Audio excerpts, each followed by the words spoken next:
எல்லாருக்கும் வணக்கம். இப்போது மட்டன் குழம்பு பாரம்பரிய முறையில் செய்கிறது எப்படின்னு இப்போ பார்க்கலாம். தேவையான பொருட்கள் ஸ்க்ரீனில் வரும், அதை பாருங்கள். வானல் சூடு ஏறினோடனே ஒரு கரண்டி எண்ணெய் ஊற்றினேன். அது சூடு எண்ணெய் ஆகிட்டோடனே வெங்காயத்தை போட்டு வதக்குனேன். வெங்காயம் வதங்கி பொன்வரலாக வந்த பிறகு தக்காளி பழத்தை போட்டு வதக்குனேன். தக்காளி பழமும் கொஞ்சம் இதுன்னுட்டு தேங்காய் போட்டு அது கூட வதக்குனேன். அப்புறம் கொத்தமல்லி, புதினா தழை, கருவேப்பிலை இதெல்லாம் வச்சுருக்கோம். அதை அலசிட்டு ஒரு பிடி அளவுக்கு வச்சுருப்போம். அதை எடுத்து போட்டு அதில் கூட வதக்கணும். வெங்காயம் தக்காளி கூட வதக்கணும். வதக்கிட்டு தேவையான ஜீரகம், மிளகு, பெருஞ்சீரகம் இதெல்லாம் போட்டு வதக்குனேன். வதக்கி முடிச்சுட்டு அது தனியாக எடுத்து வச்சிடணும். அரிசி அது தனியாக எடுத்து வச்சுன்னா அம்மியில் வந்து அரைப்போம். அம்மியில் அரிசி நம்ம செய்தோம்னா ருசி கொஞ்சம் கூடுதலாக இருக்கும்.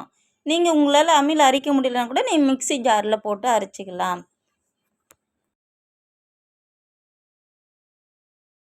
அம்மியில் அரைச்சி ஒரு சாந்தை வந்து ஒரு பாத்திரத்தில் தனியாக எடுத்து வச்சுக்கோங்க. கறி குழம்பு தாளிக்கிறதுக்கு தேவையான பொருட்களை ஸ்க்ரீனில் கொடுத்துருக்குறேன், பார்த்துக்குங்க.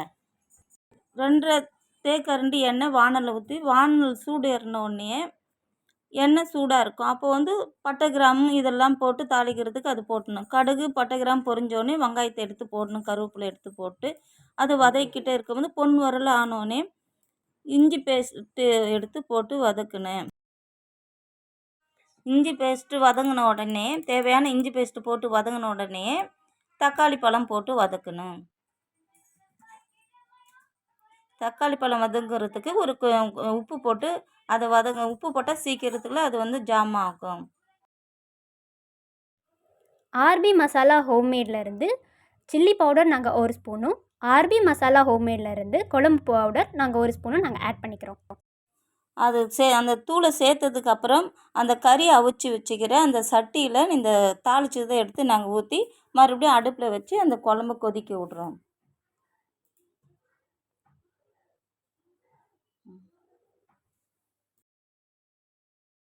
குழம்பு கொச்சி வந்துடுற பக்கம் நாங்கள் வந்து அந்த கறி குழம்புல வந்து முருங்கைக்காவே நாங்களே வந்து சேர்த்துக்கிறோம். அப்புறம் அம்மியில் அரிசி விச சாந்து தனியாக எடுத்து வச்சோமோ அதை கலக்கி அந்த கறி குழம்புல ஊற்றுறோம். அது நல்லா கலக்கி விட்டு கடைசியில் இறக்கும்போது கொத்தமல்லி புதினா தழை போட்டு அதை இறக்கிடுறோம். அவ்வளவுதான், பாரம்பரியமான மட்டன் குழம்பு ரெடி.